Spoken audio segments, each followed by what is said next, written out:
Саламатсыздар ма, Жезқазған қаласының тұрғындары және әлеуметтік желі қолданушылары. Мен Жиенқұлова Ақерке Арманқызы, Өмірхан Аймағамбетұлы Байқоңыров атындағы Жезқазған университетінің 3-ші курс студентімін. Және де сонымен қатар Жезқазған қаласындағы Мұхтар Әуезов кітапхана филиалының Жас толқын поэзия клубының мүшесімін.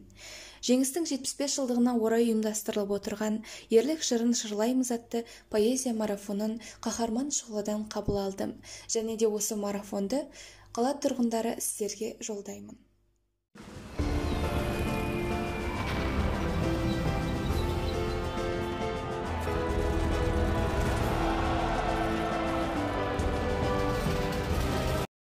Тайыр Жароков, Мәншүк туралы ән. Дауылмен тербеп оның жас бесігін, Мәншүк деп ел атаған еркесімін. Адамша ақтау үшін ана сүтін, майданның пулеметпен аш тесігін.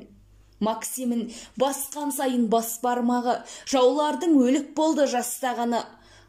Аты стол от ішінде сүңгіп жүріп, секілді қамысты көл қасқалдағы.